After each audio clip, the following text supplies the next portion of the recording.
Hello મિત્રો, Ram Ram, good morning. કેમ છો? આઈ હોપ કે તમે બધા ખુશ હશો. તો આજથી ચૈત્ર મહિનાની નવરાત્રિ શરૂ થઈ છે, એટલે કે આજે નવરાત્રિનો પહેલો દિવસ છે. તો મારા તરફથી તમારા પરિવારને નવરાત્રિની હાર્દિક શુભકામનાઓ, અને માતાજી તમારા પરિવારમાં સુખ સમૃદ્ધિ લાવે તેવી માતાજીને પ્રાર્થના. તો સવારના અત્યારે વાગ્યા છે 10 અને ઘણું બધું કામ થઈ ગયું છે, ફ્રી થઈ ગઈ છું. અને હવે મારે થોડુંક કામ છે, અહીંયા બાજુમાં જ્યાં માસીને ત્યાં જવાનું છે, તો ત્યાં જઈએ હું પહેલાં. તો મિત્રો, સવારના વાગ્યા છે 10 અને તડકો તો એટલો છે.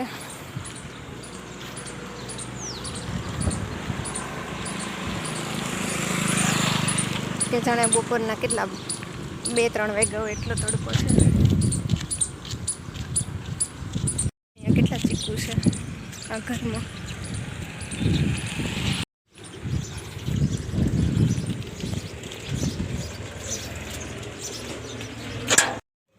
કેટલી વાર છે હવે?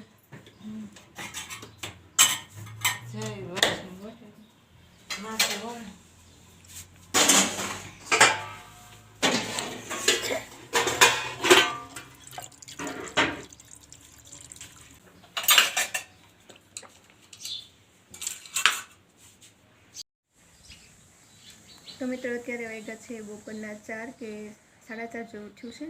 અને મમ્મી માથું ઓળાવે છે. માથું ઓળી લીધું. દમણ મમ્મી જે છે બજારમાં, કારણ કે વસ્તુ લેવાની છે અને થોડુંક કામ છે એટલે. હા, મમ્મી ઓળાવે છે માથું. ઓળી લીધું ને. મકાનનું કામ ચાલુ છે.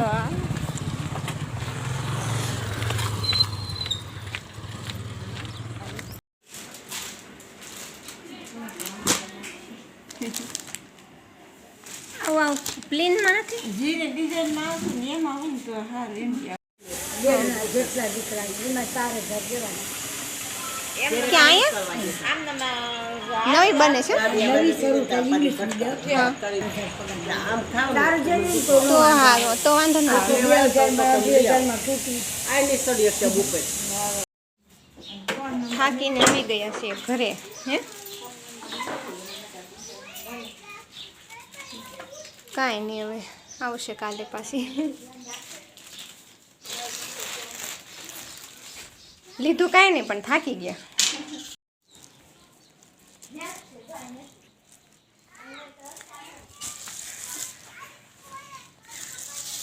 તો આમાં લાવ્યા છીએ મિત્રો ખીરું. આજે બનાવશે. આજે ઢોસાનો વારો છે. આજે કેટલા દિવસથી મારા પપ્પા એમ કહેતા હતા કે ઢોસા બનાવો, કારણ કે મારા પપ્પાના ફેવરેટ છે ઢોસા. તો અમે તો પાણીપુરીને એવું બધું બનાવીએ, એ પપ્પાને ઓછું ભાવે, એટલે એમ કે તમને ભાવે એ બધું બનાવો. હવે કે હું મને ભાવે એવું બનાવું એમ. તો કેટલા દિવસથી ઢોસા નહોતા બનાવ્યા, તો હવે આજે બનાવીએ છીએ. મમ્મી, બટેકા બાફા મૂકી દેવી ને દાળ ને એવું બાફા મૂકી દેવી. પપ્પાને ખબર નથી કે આજે બનાવવાના છીએ, એટલે એને તો સરપ્રાઈઝમાં હશે, કારણ કે 2 દિવસથી કહે છે હવે ક્યારે બનાવવાના છે ઢોસા એમ. એટલે એને ખબર નથી. મેં કીધું જે હજી 4-5 દિવસ પછી બનાવશું, મેં એવું કીધું હતું. આ ખીરું અહીંયા ઘર ઘરાવ જ બનાવે છે, એટલે અમે તૈયાર લઈએ છીએ. બાકી નકર તૈયાર ખીરું અમે ન લઈએ. ઘર ઘરાવ બનાવે છે ને એનું ખીરું સારું આવે છે. બાકી દુકાન બસ મીઠું નાખજો થોડું. એક બાજુ બટેકા ને એક બાજુ દાળ. હમણાં બફાઈ જાય. એ જો રોવે છે. મમ્મી કેમ રોવો છો? ઘરે સુધારો છે ને એટલે આમોડાઈ ગઈ. મમ્મીને એના બેનની યાદ આવી ગઈ. કયા બેનની યાદ આવી? દમબેન. એ વિડીયો જોવે જ તે. ડુંગળી બહુ તીખી છે. જો આહુડા આવી જાય છે.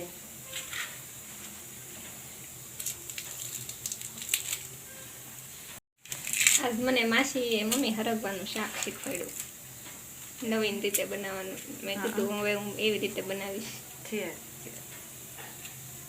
બધા અલગ અલગ બનાવે. હા, બધાની રીત અલગ અલગ હોય. રીત અલગ અલગ હોય બધા. અને મમ્મા બેનમાં એની તો કેવું કરે ખબર, એ ચણાનો લોટ ડોવે, કઢી આપણે કેમ ડોવી એવી રીતે, અને એવી રીતે વઘારે. હા એવી રીતે વઘાર કરે ઘણા એમ. એ મસ્ત થાય હો ખાટો મીઠો. તે બનાવે. એ હરે ગોપડો જ છે બનાવીને કાલે વાત હા. નો યાદ રહે તો પાછો ફોન કરીને પૂછી લે.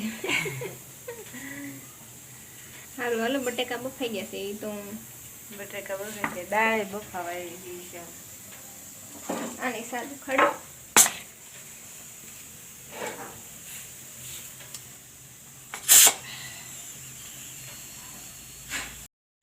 મમ્મીએ જમી લીધું છે. હવે મારો વારો આવ્યો છેલ્લે. મમ્મી દાળ છે માં લાવો તો વાટકો કંઈક. આ દાળ આ હારી છે. હા એ કાઢેલી છે. અમારે કોઈ સંભાર ન ખાય, સાંભાર, એટલે અમારે છે ને આવી સાદી દાળ જ જોઈએ. સાદી દાળ મજા આવે ખાવાની. તો હાલો મિત્રો ગરમા ગરમ ઢોસા ખાવા. હવે એક છે તો એ મમ્મી બનાવે છે, ત્યાં સુધીમાં હું ખાઈ લઉં. તો એક બને એટલું છે ને. તો મિત્રો ખાઈ પીને નવરા થઈ ગયા છીએ, પથારી કરીને હવે હુવાની તૈયારી કરી, અને મમ્મી અહીંયાનો હંચો લઈને બેઠા છે.